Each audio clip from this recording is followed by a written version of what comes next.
ಏನಿದು wrong password ಅಂತ ಬರ್ತಿದೆಯಲ್ಲ, ಏನಾಯ್ತು?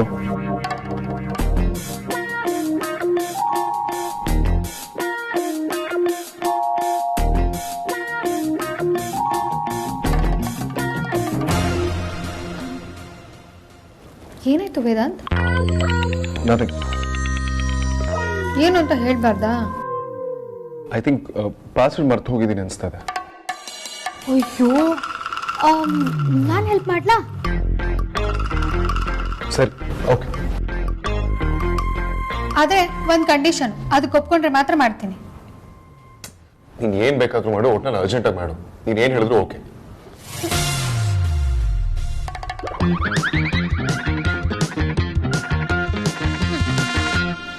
ಓಪನ್ ಆಗೋಯ್ತಾ? Wow, anyways thank you. ಹೇಗೆ ಮಾಡಿದೆ? ಅದು ಮ್ಯಾಜಿಕ್. Thank you. ಅಮೂಲ್ಯ, ಏನ್ ಮಾಡ್ತಿದ್ಯಾ? ಇನ್ನೂ ಸಿಕ್ಕಾಪಟ್ಟೆ ಪೆಂಡಿಂಗ್ ಕೆಲಸ ಇದೆ, ಮುಗಿಸ್ಬೇಕು. ಇವತ್ತಿಗೆ ಇಷ್ಟು ಕೆಲಸ ಸಾಕು. ಎಷ್ಟು ಕೆಲಸ ಮಾಡ್ತೀಯಾ? ಟೈಮ್ ನೋಡು, 1 ಅವರ್ ಆಗ್ತಾ ಬಂತು.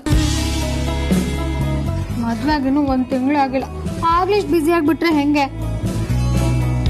ನೀನು ಹಿಂಗೆ ನನ್ನ ನೆಗ್ಲೆಕ್ಟ್ ಮಾಡ್ತಿರು. ನಿನ್ ಪಾಸ್ವರ್ಡ್ ಹಾಗಾಗ ಲಾಕ್ ಆಗ್ತಿರುತ್ತೆ, ನಿನ್ ಲ್ಯಾಪ್ಟಾಪು ರಿಪೇರಿಗೆ ಬರ್ತಿರುತ್ತೆ. ಈ ಬಜಾರಿ, ನಾನು ಫೋನಲ್ಲಿ ಮಾತಾಡುವಾಗ ಪಾಸ್ವರ್ಡ್ನ ಚೇಂಜ್ ಮಾಡಿಬಿಟ್ಟಿದ್ಯಾ?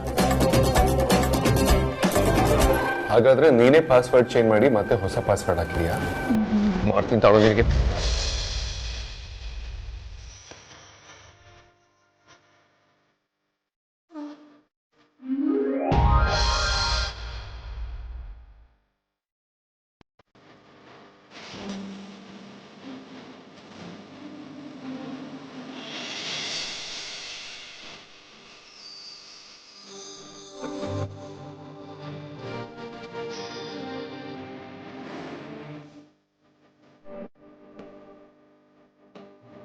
ಅಷ್ಟೊಂದು ಇಷ್ಟ ಯಾಕಾದೆ ನಂಗೆ ಹೃದಯಕ್ಕೆ ಹಿತವಾ.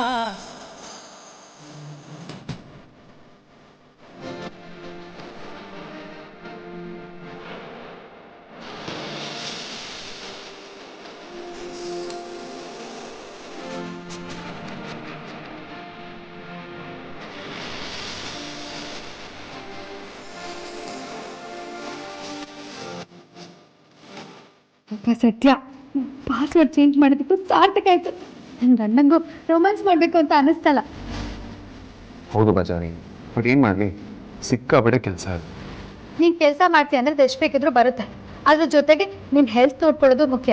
ಅದ್ರ ಜೊತೆಗೆ ಹೆಂಡತಿ ಮನಸ್ಸನ್ನ ಅರ್ಥ ಮಾಡ್ಕೊಳ್ಳೋದು ಮುಖ್ಯ. Okay fine. ಇನ್ನು ಮುಂದೆ 10 ಗಂಟೆ ಮೇಲೆ ಹೆಂಡ್ತಿನ ಅರ್ಥ ಮಾಡ್ಕೊಳ್ಳೋದಕ್ಕೆ ಟ್ರೈ ಮಾಡ್ತೀನಿ, ಓಕೆನಾ?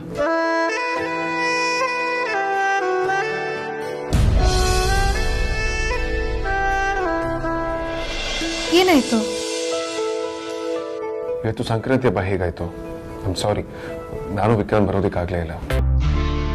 ಬರೀ ಬೇಜಾರು ಮಾಡ್ಕೊಂಡ್ರ?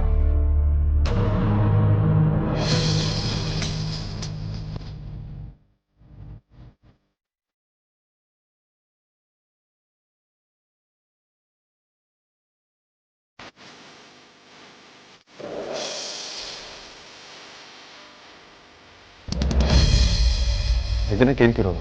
ಆದರೆ ಅಂಜು ಮಾತ್ರ ನಾವು ಹೊರಡುವಾಗ ಡಲ್ಲಾಗಿದ್ಲು. ಹೌದಾ? ಯಾಕೆ? ಅದೇ ಗೊತ್ತಾಗ್ತಿಲ್ಲ. ಮೋಸ್ಟ್ಲಿ ನೀನು ಆರ್ತಿ ಹೊರಟಾದ್ಮೇಲೆ ಅವಳಿಗೆ ಬೇಜಾರಾಗಿರುತ್ತೆ. It's very common. ಬೆಳಿಗ್ಗೆ ಫೋನ್ ಮಾಡು, ಅವಳಿಗೂ ಸಮಾಧಾನ ಆಗುತ್ತೆ. 1 ನಿಮಿಷ ಇರು, ಅಂಜು ಹತ್ರ ಯಾಕೋ ಈಗಲೇ ಮಾತಾಡಬೇಕು ಅನ್ಸಿದೆ.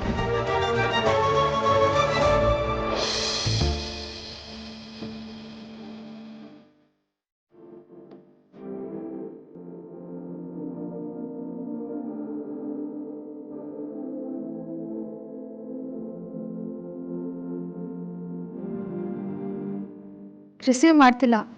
ಅಮೂಲ್ಯ, ಸಾಮಾನ್ಯವಾಗಿ ಫಾರಿನ್ ಕ್ಲೈನ್ಸ್ ಬಿಟ್ರೆ ಇಷ್ಟೊತ್ತಲ್ಲಿ ಯಾರು ಇದ್ದಿರೋದಿಲ್ಲ. ಪಾಪ ಮಲಗಿರ್ತಾಳೆ, ಅವಳು ಯಾರು ಡಿಸ್ಟರ್ಬ್ ಮಾಡ್ತಾರೆ? ಬೆಳಗ್ಗೆ ಮಾತಾಡಿದ್ರೆ ಆಯ್ತು. ನನಗೆ ಕೆಲಸನಂತೂ ಹೇಗಿದ್ರು ಡಿಸ್ಟರ್ಬ್ ಮಾಡಿದ್ಯಾ? ನಾನು ಇನ್ನೂ ಡಿಸ್ಟರ್ಬ್ ಮಾಡ್ತೀನಿ.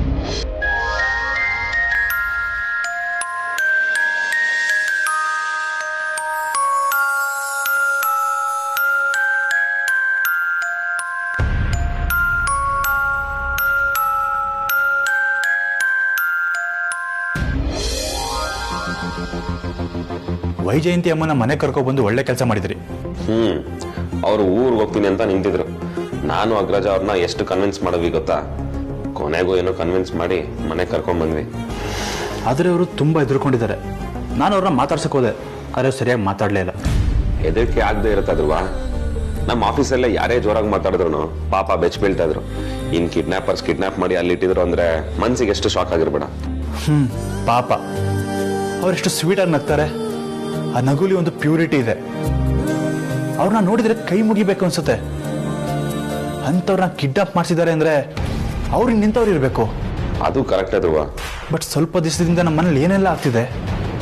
15 ಡೇಸ್ ಬ್ಯಾಕ್ ನ್ಯೂ ಇಯರಲ್ಲಿ ಅಜ್ಜಿ ತಲೆ ಹೊಡೆದ್ರು. ಅದು ಅಲ್ಲದೆ ಸ್ವಲ್ಪ ದಿನ ಮುಂಚೆ ನಮ್ಮ ಆಫೀಸರ್ ಕೆಲಸ ಮಾಡ್ತಿರೋ ಅಮ್ಮನ್ನ ಕಿಡ್ನಾಪ್ ಮಾಡ್ಕೊಂಡು ಕರ್ಕೊಂಡು ಹೋಗಿದ್ರೆ ಅಂದ್ರೆ ಈಗೆಲ್ಲ ಯಾರು ಮಾಡೋದಕ್ಕೆ ಸಾಧ್ಯ? ಅದೇ ನನಗೂ ಗೊತ್ತಾಗ್ತಿಲ್ಲ ಧ್ರುವ. ನಾನು ಯೋಚನೆ ಮಾಡ್ತಿದ್ದೇನೆ. ಅಜ್ಜಿನ ಒಡ್ಸಿದ್ದು ಆ ಸುವಾಸಿನಿ ಅಂತ ಅಂದ್ಕೊಂಡಿದ್ದೆ. ಆದರೆ ವೈಜಯಂತಿ ಅಮ್ಮನ ಕಿಡ್ನಾಪ್ ಮಾಡಿಸಿರೋದು ಯಾರಿರ್ಬೋದು? ಇದನ್ನು ಆ ಸುವಾಸಿನಿನೇ ಮಾಡಿಸಿರ್ಬೋದಾ? ಏ ಧ್ರುವ, ಲಾಜಿಕ್ ಇಲ್ಲದೆ ಮಾತಾಡ್ಬೇಡ ಕಣ. ಅಜ್ಜಿಗೆ ಸುಹಾಸಿನಿ ಹೊಡೆದಿದ್ದಾಳೆ ಅನ್ನೋದನ್ನ ಓಕೆ ನಂಬೋದು. ಬಟ್ ವೈಜಯಂತಿ ಅಮ್ಮನ್ನ ಸುಹಾಸಿನಿನೇ ಕಿಡ್ನಾಪ್ ಮಾಡಿದಾಳೆ ಅನ್ನೋದು ನನ್ನ ಕೈನ ನಂಬಕ್ಕಾಗ್ತಾ ಇಲ್ಲ. ಅವಳು ಒಂಥರ ಖತರ್ನಾಕ್, ಏನ್ ಬೇಕಾದ್ರೂ ಮಾಡ್ತಾಳೆ. ಅದನ್ನ ನಾನು ಒಪ್ತೀನಿ ಧ್ರುವ. ಈ ವೈಜಯಂತಿ ಅಮ್ಮ ಯಾರು ಅಂತ ಸುಹಾಸಿನಿಗೆ ಗೊತ್ತಿರೋಕ್ ಚಾನ್ಸೇ ಇರಲಿಲ್ಲ. ಮನೆ ಕರ್ಕೊಂಬಂದಾಗ್ಲೆ ಅವರು ಫಸ್ಟ್ ಟೈಮ್ ನೋಡಿದ್ದು. ಗುರುತು ಪರಿಚಯ ಇಲ್ದಿರೋರ್ನ ಈ ಸುಹಾಸಿನಿ ಏನಕ್ಕೆ ಕಿಡ್ನಾಪ್ ಮಾಡಿಸ್ತಾಳೆ ಹೇಳು? ವೈಜಯಂತಿ ಅಮ್ಮ ನಮ್ಮೂರ್ನವ್ರೆ. ಇವ್ರಿಗೂ ಸುವಾಸಿನಿಗೂ ಏನಾರ ಲಿಂಕ್ ಇರ್ಬೋದಾ? ಅದಕ್ಕೆ ಈ ಥರ ಮಾಡಿಸಿರ್ಬೋದಾ? ಇಲ್ಲ ಧ್ರುವ, ಚಾನ್ಸೇ ಇಲ್ಲ. ನಾನು ಇದಕ್ಕೆ ಒಪ್ಪಲ್ಲ. ಊರಲ್ಲಿ ಏನೇನು ನಡೆದ್ರು ಅದಕ್ಕೆ ಸುಹಾಸಿನಿನೇ ಕಾರಣ ಅಂತ ನಾವು ಹೇಳೋಕ್ಕಾಗಲ್ಲ. ಆ್ಯಂಡ್ ಇನ್ಫ್ಯಾಕ್ಟ್ ಅಜ್ಜಿಗೂ ಸುಹಾಸಿನಿನೇ ಓಡಿಸಿರೋದು ಅಂತ ನಂಬಕ್ಕೆ ನನ್ನಿಂದ ಆಗ್ತಾ ಇಲ್ಲ. ನಿನಗೆ ಅಜ್ಜಿಗೆ ಓಡಿಸಿದ್ದು ಅವಳಲ್ಲ ಅಂತ ಅನಿಸ್ತಿರ್ಬೋದು. ಆದರೆ ನನಗೆ ಮಾತ್ರ ಅವಳ ಮೇಲೆ ಸ್ಟ್ರಾಂಗ್ ಡೌಟ್ ಇದೆ. ನಿನಗೆ ಆಕ್ಸಿಡೆಂಟ್ ಆಗಿದ್ದು ನೆನಪಿದೆಯಾ? ನಿನಗೆ ಆಕ್ಸಿಡೆಂಟ್ ಮಾಡಿಸಿ ಸಾಯಿಸೋವಂಥದ್ದು ನೀ ಅವಳಿಗೇನು ಮಾಡಿದ್ಯಾ ಹೇಳು? ಎಲ್ಲರೂ ಅಂದ್ಕೊಂಡಿರೋ ಸುವಾಸಿನಿನೇ ಬೇರೆ, ಅವಳು ಒಳಗಿರೋ ಸುವಾಸಿನಿನೇ ಬೇರೆ. ಅವಳೊಂಥರ ಸುವೇಶದಲ್ಲಿರೋ ಹುಲಿ. ನಮಗೆ ಅರ್ಥ ಆಗೋ ವಿಷಯ ಅಣ್ಣಂಗೆ ಯಾಕೆ ಅರ್ಥ ಆಗ್ತಿಲ್ಲ ಅಂತ ನಂಗೆ ಗೊತ್ತಾಗ್ತಿಲ್ಲ. ಒಂದ್ ಕಡೆ ಕಂಪ್ನಿ ದುಡ್ಡು ಹೊಡಿತಿದ್ದಾಳೆ, ಇನ್ನೊಂದು ಕಡೆ ಮನೆಯವ್ರ ಮೇಲೆ ಅಟ್ಯಾಕ್ ಮಾಡಿಸ್ತಾ ಇದ್ದಾಳೆ. ಧ್ರುವ, ಸುಹಾಸಿನಿ ಕ್ಯಾರೆಕ್ಟರ್ ಏನು ಅಂತ ಅರ್ಥ ಆಗದಿರೋಷ್ಟು ದಡ್ಡ ಅಲ್ಲ ಅಗ್ರಜ. ಇದನ್ನ ಇನ್ನೋಸೆನ್ಸ್ ಅಂದೆ ಇನ್ನೇಂತ ಕರಿಬೇಕು? ನಾವು ಅಂದ್ಕೊಂಡಿರೋದಕ್ಕಿಂತ ವಿಷಯ ಅಗ್ರಜಂಗೆ ಗೊತ್ತಿದೆ ಅಂತ ಅನಿಸ್ತಿದೆ. ಗೊತ್ತಿದ್ರು ಮತ್ತೆ ಯಾಕೆ ಏನು ಮಾಡಿದೆ ಸುಮ್ಮನಿದ್ದಾನೆ? ಅದು ನನಗೂ ಅರ್ಥ ಆಗ್ತಾ ಇಲ್ಲ. ಬಟ್ ಅದಕ್ಕೊಂದು ಕಾರಣ ಇದೆ ಅಂತ ನಾನು ನಂಬ್ತೀನಿ. ನಿನಗೆ ನೆನಪಿದ್ಯಾ? ಅಗ್ರಜನ್ ಮದುವೆ ದಿನ ಸುಹಾಸಿನಿ ಏನೋ ಹೇಳಕ್ ಬರಬೇಕು ಅಂದಾಗ ಅಗ್ರಜ ನಮ್ಮನ್ನೆಲ್ಲ ತಡೆದ. ಅಗ್ರಜನ್ ನಾಲ್ಕು ಬೇರೆ ಏನೋ ಹೇಳ್ತಾ ಇತ್ತು. ಏನೋ ಅಣ್ಣ ಸೈಲೆಂಟ್ ಆಗಿರೋದು ನಂಗೆ ಇಷ್ಟ ಆಗ್ತಿಲ್ಲ. ಅವನು ಅವಳನ್ನ ತುಂಬಾ ಸಹಿಸ್ಕೊತಿದ್ದಾನೆ. ನಾನು ಅವನ ಜಾಗದಲ್ಲಿ ಇದ್ದರೆ ಅವಳ ಕತ್ತಿಡ್ದು ಆಚೆ ಆಗ್ತಿದೆ. ರಿಲ್ಯಾಕ್ಸ್ ಧ್ರುವ. ನಿನಗೆಷ್ಟು ಕೋಪ ಇದೆಯೋ ನನಗೂ ಅವಳ ಮೇಲೆ ಅಷ್ಟೇ ಇದೆ. ಆ ಸುಹಾಸಿನಿ ವಿರುದ್ಧ ನಾವು ಮಾತಾಡೋಕ್ಕಾಗಲ್ಲ.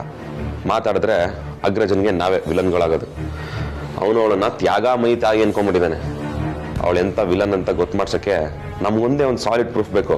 ಅಲ್ಲಿವರೆಗೂ ನಾವು ಸ್ವಲ್ಪ ಸಮಾಧಾನವಾಗಿರ್ಬೇಕು. ಅಂದಾಗೆ ವೈಜಯಂತಿ ಅಮ್ಮನ್ನ ಎಲ್ಲಿಟ್ಟಿದ್ದಾರೆ ಅಂತ ನಿಂಗೆ ಗೊತ್ತಾಯ್ತು? ಹೊಸದಾಗಿ ಬಂದಿದ್ದಾನಲ್ಲ ನಮ್ಮ ಆಫೀಸ್ಗೆ, ಪ್ರಜ್ವಲ್ ಅಂತ. ಅವನಿಗೆ ಹುಡ್ಕೋದಕ್ಕೆ ಕಾಸು ಕೊಟ್ಟಿದ್ದೆ. ಅವನೇ ಫೈಂಡ್ ಔಟ್ ಮಾಡ್ದೆ. ಸೂಪರ್. ಅವನು ತುಂಬಾ ಶಾರ್ಪ್ ಇದ್ದಾನೆ. ಅವನಿಗೆ ಅಮ್ಮನ ಹುಡ್ಕೊಂತ ಹೇಳ್ಬೇಕಿತ್ತು.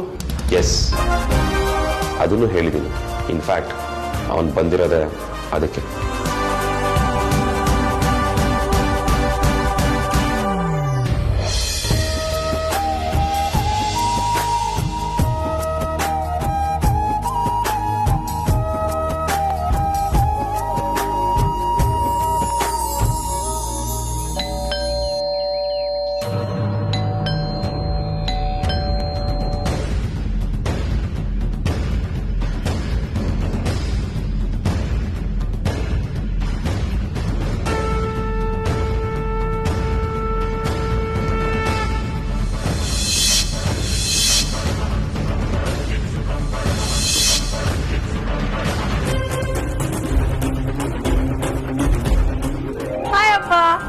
ಹಾಯ್ ಮಗಳೇ.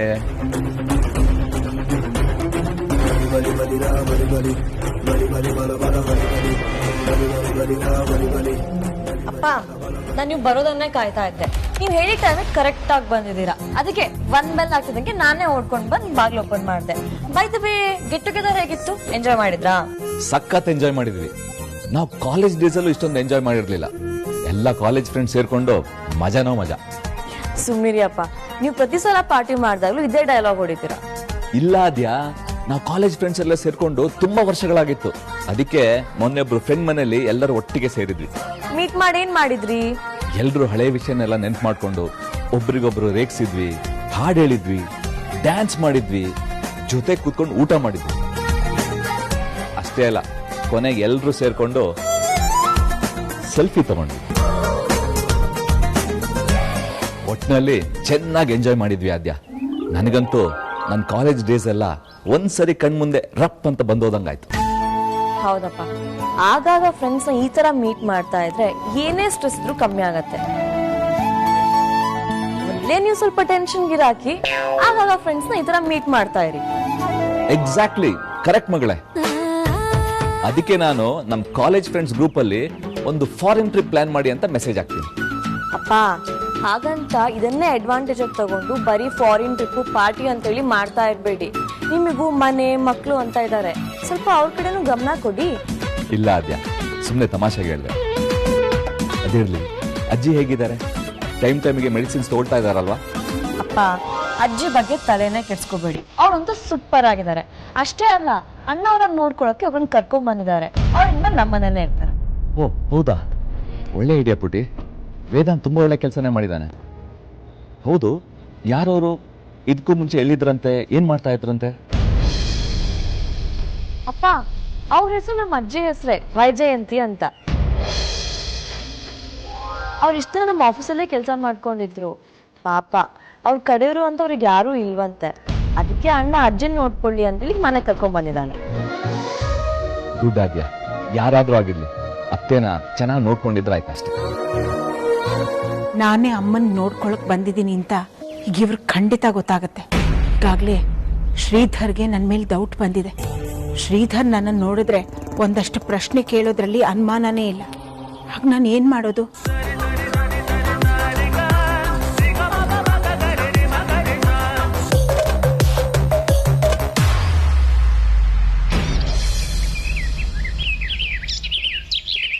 ಬರೀ ನಿನ್ನೆ ಖರ್ಚೆಲ್ಲ ಕಳೆದು ಎಷ್ಟು ಮಿಕ್ಕಿದೆ ಅದನ್ನೆಲ್ಲ ಕೊಡು.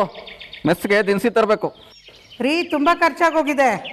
ಒಂದು 300 ರೂಪಾಯಿ ಉಳಿದಿರ್ಬೋದೇನೋ ಅಷ್ಟೇ. ಹೌದಾ? ಸರಿ, ಅದನ್ನೇ ಕೊಡು. ಇನ್ನೇನು ಮಾಡೋದು? ಅಂಗಡಿಯವನ ಹತ್ರ ಸಾಲ ಹೇಳ್ತೀನಿ. ರೀ, ನೀವು ಯಾವಾಗಲೂ ದಿನಸಿ ತರೋದು ಆ ನಾಗಶೇಖರನ ಅಂಗಡಿಲಿ ತಾನೆ? ರೀ, ಸಾಲ ಕೇಳಿದ್ರೆ ಅವನೊಂಥರ ಅಂತಾನಪ್ಪ. ಹ್ಞೂ ಪುರಿ, ಕೊಡೋರು ಅಂದೇ ಅಂತಾರೆ. ಸಾಲದಲ್ಲಿ ದಿನಸಿ ಕೊಡೋರು ತಮ್ಮ ಮಾತಿನಲ್ಲೇ ಬಡ್ಡಿ ವಸೂಲಿ ಮಾಡ್ಬಿಡ್ತಾರೆ.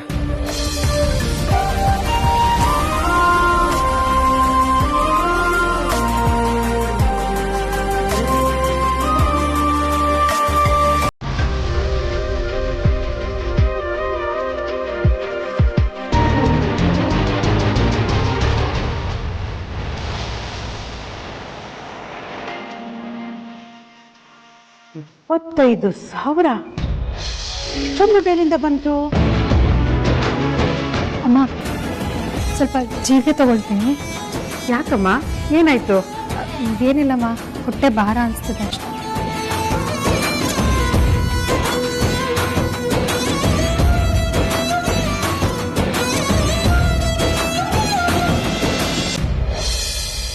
ಪುರಿ, ನಾನು ಆಗ್ಲಿಂದ ಮಾತಾಡ್ತಾನೆ ಇದ್ದೀನಿ, ನೀನೇನು ಮರು ಮಾತಾಡ್ತಾನೆ ಇಲ್ವಲ್ಲ? ಯಾಕೆ, ಏನ್ ಸಮಾಚಾರ? ಇದೇನ್ ಪುರಿ ಇದು? ಇಷ್ಟೊಂದು ದುಡ್ಡು ಎಲ್ಲಿಂದ ಬಂತು? ರೀ, ನೆನ್ನೆ ಅಮ್ಮ ಹೊರಡಕ್ ಮುಂಚೆ ಅಮ್ಮ 1 ನಿಮಿಷ ಅಡುಗೆ ಮನೆಗೆ ಹೋಗಿ ಬರ್ತೀನಿ ಅಂತಂದ್ಲು.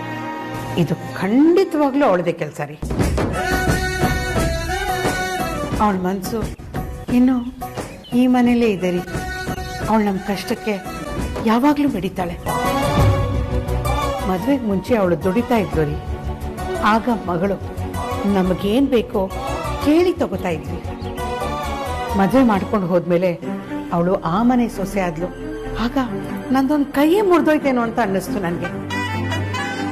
ಮದುವೆ ಆದ್ಮೇಲೆ ಅವಳ ಹತ್ರ ದುಡ್ಡು ಕಾಸಿನ ಬಗ್ಗೆ ಮಾತಾಡಲೇಬಾರ್ದು ಅನ್ಕೊಂಡಿದ್ದೆ. ಆದ್ರೆ ಈಗಲೂ ಮಗಳಾಗೆ ಇದ್ದಳ್ರಿ. ಹೆಣ್ಮಕ್ಳು ಹುಟ್ಟಿದ್ರೆ ಹೀಗಳಿಯೋ ಸಮಾಜಕ್ಕೆ ನಮ್ಮ ಮಕ್ಕಳು ಮಾದರಿ ಪರಿ. ಅವರು ಇನ್ನೊಂದು ಮನೆಗೆ ಹೊಟ್ಟೋಗ್ತಾರೆ, ನಮ್ಮ ನೆರವಿಗಾಗೋದಿಲ್ಲ, ಕಡೆ ಗಂಡು ಮಕ್ಕಳೇ ಆಸರೆ ಆಗೋದು ಅಂತಾರೆ. ಆದರೆ ನಮ್ಮ ಮಕ್ಕಳು ಇಂಥ ಮಾತಿಗೆಲ್ಲ ಅಪವಾದ ಪರಿ. ಅದರಲ್ಲೂ ನಮ್ಮಮ್ಮ ಬಂಗಾರ. ಕಷ್ಟ ಎಲ್ಲ ನಮಗೆ ಇರಲಿ, ಇಂಥ ಮನಸ್ಸಿರೋ ಮಕ್ಕಳು ಯಾವಾಗಲೂ ಸುಖವಾಗಿರ್ಬೇಕು ಪರಿ. ಹೌದು.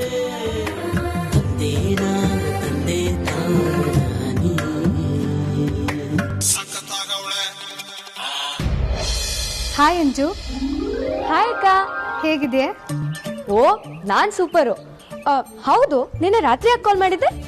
ಏನಿಲ್ಲ ಕಣೆ, ಸುಮ್ಮನೆ ನಿನ್ ನೆನಪಾಯ್ತು, ಅದಕ್ಕೆ ಮಾಡಿದೆ. ಈಗ ಹೇಗಿದ್ಯಾ? ಹೇಗಿದ್ಯಾ ಅಂದ್ರೆ ನಂಗೇನಾಗಿತ್ತಕ್ಕ? ನಾನ್ ಯಾವಾಗ್ಲೂ ಸೂಪರ್ ತಾನೆ. ಸಾಕ್ ಸುಮ್ಮನಿರೆ. ನಾವು ಹೊರಡುವಾಗ ನಿನ್ ಮೂತಿ ಎಷ್ಟು ಸಪ್ಪಗೆ ಇಟ್ಕೊಂಡಿದ್ದೆ ಅಂತ ನನಗೆ ಗೊತ್ತಿಲ್ವಾ? ನೀನ್ ಅಳ್ತಿದೆ ಅಂತ ನನಗೆ ಚೆನ್ನಾಗಿ ಗೊತ್ತು. ಅಯ್ಯೋ ಹಾಗೇನಿಲ್ಲಕ್ಕ, ನೀವ್ ಹೀಗ್ ಬಂದ್ ಹಾಗೆ ಹೋಗ್ಬಿಟ್ರಲ್ಲ, ಅದಕ್ಕೆ ಬೇಜಾರಾಗೋಯ್ತು, ಅಳು ಬಂದ್ಬಿಡ್ತು ಕಣೆ. ನಿಜವಾಗ್ಲೂ ಅಷ್ಟೇನಾ ಅಂಜು? ಅಯ್ಯೋ ಹೌದಕ್ಕ, ನಾನು ಆರ್ತಿ ಅಕ್ಕನ ಹತ್ರ ತುಂಬಾ ಮಾತಾಡ್ಬೇಕು ಅನ್ಕೊಂಡಿದ್ದೆ, ಆದ್ರೆ ನೀವು ಬೇಗ ಹೊರಟ್ಬಿಟ್ರಲ್ಲ, ಬೇಜಾರಾಗೋಯ್ತು. ಸಾರಿ ಕಣೆ, ಬೇಜಾರಾಗ್ಬೇಡ. ಆದ್ರೆ ಏನ್ ಮಾಡೋದು ಹೇಳು, ಅಜ್ಜಿ ಜೊತೆ ಯಾರಾದ್ರೂ ಇರ್ಲೇಬೇಕಲ್ವಾ, ಅದಕ್ಕೆ ಬೇಗ ಬಂದ್ಬಿಟ್ವಿ. ನೀನ್ ತೀರಾ ಇದನ್ನೆಲ್ಲ ಬ್ಲಡ್ಗೆ ತಗೋಬೇಡ ಪ್ಲೀಸ್. ಒಂದ್ ಕೆಲ್ಸ ಮಾಡು, ಸ್ಕೂಲ್ ಮುಗಿಸ್ಕೊಂಡು ಸೀದಾ ಇಲ್ಲಿಗೆ ಬಂದ್ಬಿಡು. ಹೆಂಗಿದ್ರು ನಾಡಿದ್ ರಜಾ ಅಲ್ವಾ, ಆಗ ಎಷ್ಟು ಬೇಕಿದ್ರೆ ಮಾತಾಡ್ಬೋದು. ಏನು ನಿಮ್ಮನೆಗ? ನಾನು ಅಲ್ಲಿಗೆ ಮಾತ್ರ ಬರಲ್ಲ, ಚಾನ್ಸೇ ಇಲ್ಲ. ಯಾಕಂಜು ಹೀಗೆ ಹೇಳ್ತಿದ್ಯಾ? ಇನ್ನೊಬ್ಬರ ಸ್ಯಾಂಡಲ್ನ ಹಾಕೋಬಾರ್ದು ಅಂತ ನಿಮ್ಮಪ್ಪ ಅಮ್ಮ ಹೇಳ್ಕೊಟ್ಟಿಲ್ವಾ? ಅವ್ರಿಗೆ ಬುದ್ಧಿ ಇಲ್ಲ, ನಿನಗೇನು ಹೇಳ್ಕೊಡ್ತಾರೆ? ನೀನ್ ಜಾಣ ಮರಿ ಅಲ್ವಾ, ಯಾಕೆ ಬರಲ್ಲ ಅಂತಿದ್ಯಾ ನೀನು?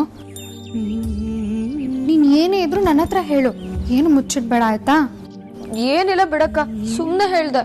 ನೀನ್ ಯಾವಾಗ ತಮಾಷೆಯಾಗಿ ಮಾತಾಡ್ತೀಯಾ, ಯಾವಾಗ ಸೀರಿಯಸ್ ಆಗಿ ಮಾತಾಡ್ತೀಯ ಅಂತ ನನಗೆ ಚೆನ್ನಾಗಿ ಗೊತ್ತಾಗುತ್ತೆ. ನೀನ್ ಮುತ್ತು ಬಂಗಾರ ಅಲ್ವಾ, ಪ್ಲೀಸ್ ಹೇಳು. ಅಕ್ಕ, ನಿನ್ನೆ ನೀನು ಮತ್ತೆ ಆರ್ತಿ ಅಕ್ಕ ಆ ಕುಸುಮಕ್ಕ ಕರೆದ್ರು ಅಂತ ಹೋದ್ರಲ್ವಾ? ಹಾ ಹೋಗಿದ್ವಿ. ಆಗ ನಾನು ಸುಹಾಸಿನಿ ಆಂಟಿ ಚಪ್ಲಿನ ನಿನ್ ಚಪ್ಲಿ ಅಂತ ಹಾಕೊಂಡು ಹೋಗ್ಬಿಟ್ಟೆ. ಚೆನ್ನಾಗಿ ಕಾಣಿಸೋದನ್ನೆಲ್ಲ ಹಾಕೊಂಡು ತಿರುಗಾಡಿ ಅಂತ ನೀವೇ ನಿಮ್ಮ ಮಕ್ಳಿಗೆ ಹೇಳ್ಕೊಟ್ಟಿರ್ತೀರ. ನಿಮ್ ಬುದ್ಧಿನೇ ನಿಮ್ಮ ಮಕ್ಳಿಗೆ ಬಂದಿರೋದು. ಶ್ರೀಮಂತರು ಮಕ್ಕಳನ್ನ ಬುಟ್ಟಿಗೆ ಹಾಕೊಂಡು ಮದುವೆ ಮಾಡ್ಕೊಂಡ್ರೆ ಚೆನ್ನಾಗಿರ್ಬೋದು ಅಂತ ಅವ್ರ ತಲೆಯಲ್ಲಿ ತುಂಬಿ ನಿಮ್ಮಿಬ್ರು ಮಕ್ಕಳನ್ನ ನಮ್ಮ ಮನೆಗೆ ಸಾಗ್ ಹಾಕೋದ್ರಲ್ಲಿ ನಿಮ್ ಪಾತ್ರ ತುಂಬಾ ದೊಡ್ಡದಿದೆ ಅಂತ ನನಗೆ ಚೆನ್ನಾಗಿ ಗೊತ್ತು.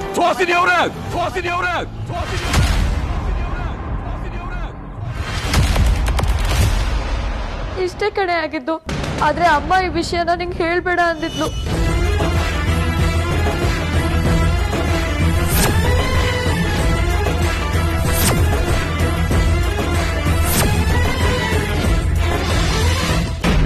ಪರಮಾನಂದ, ನಿನ್ನಿಂದ ಯಾವ ಕೆಲಸನೂ ನೆಟ್ಟಗಾಗಲ್ಲ. ಆ ವೈದ್ಯಹಿ ಈಗ ಮನೆಗೆ ಬಂದಿದ್ದಾಳೆ, ಅದು ಒಳ್ಳೇದಾಯ್ತು ಬಿಡು. ಇನ್ಮೇಲೆ ಅವಳು ನನ್ನ ಕಂಟ್ರೋಲ್ನಲ್ಲೇ ಇರ್ತಾಳೆ. ಅದು ಅಲ್ಲದೆ ಅವಳು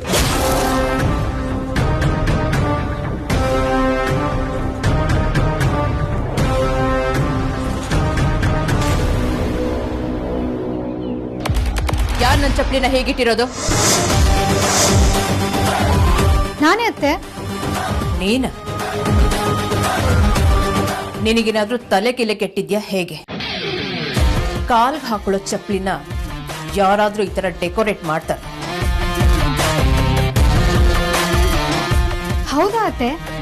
ಆಕ್ಚುಲಿ ಚಪ್ಲಿನ ಚಪ್ಲಿ ಸ್ಟ್ಯಾಂಡಲ್ಲೇ ಇಡ್ತಾರೆ, ಆದ್ರೆ ನಿಮ್ ಚಪ್ಲಿ ಸ್ವಲ್ಪ ಸ್ಪೆಷಲ್ ಅಲ್ವಾ ಅತ್ತೆ? ನೀವು ಪಾಪ 1000 ರೂಪಾಯಿ ಕೊಟ್ಟು ತಗೊಂಡಿರ್ತೀರಾ, ಅದನ್ನ ಮಾಮೂಲಿ ಚಪ್ಲಿ ಸ್ಟ್ಯಾಂಡಲ್ಲಿ ಇಡಕ್ಕಾಗತ್ತಾ ಅತ್ತೆ? ಅದಕ್ಕೆ ಈ ತರ ಹೂ ಅಲಂಕಾರ ಮಾಡಿ ಇಡೋದೇ ಸರಿ ಅಂತ ಅನಿಸ್ತು. ಏಯ್, ನಿಂದು ತುಂಬಾ ಅತಿ ಆಯ್ತು. ನಾನು ನಿಮ್ಗೆ ಅದನ್ನೇ ಹೇಳ್ಬೇಕು ಅನ್ಕೊಂಡು, ನಿಮ್ದು ತುಂಬಾನೇ ಅತಿ ಆಯ್ತು. ನಿಮ್ಗೆ ಮಾತಲ್ಲಿ ಹೇಳಿದ್ರೆ ಅರ್ಥ ಆಗಲ್ವಲ್ಲ, ಅದಕ್ಕೆ ಚಪ್ಲಿನ ಹೀಗೆ ಡೆಕೋರೇಟ್ ಮಾಡಿ ಇಡ್ಬೇಕಾಯ್ತು. ನೆನೆ ಅಂಜು ನಿಮ್ ಚಪ್ಲಿ ಹಾಕೊಂಡಿದ್ದಕ್ಕೆ ನಮ್ಮ ಅಪ್ಪ ಅಮ್ಮನ ಹತ್ರ ನೀವು ಮಾತಾಡಿದ ರೀತಿ ತುಂಬಾ ತಪ್ಪು ಅತ್ತೆ.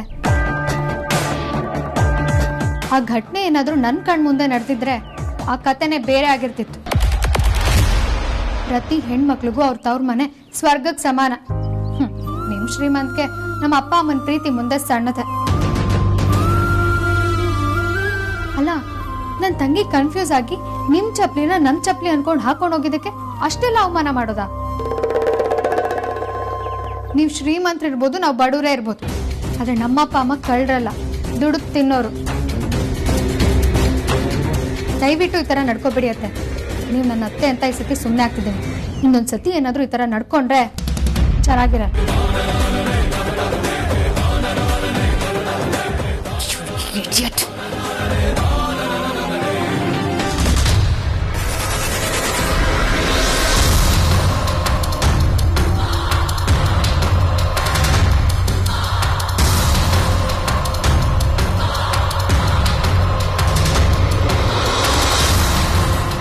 ದುಡುಕ್ತಿಲ್ಲ, ಕಳ್ಳಲ್ವಾ ಏನು ಅಂತ ನಾನ್ ತೋರಿಸ್ತೀನಿ.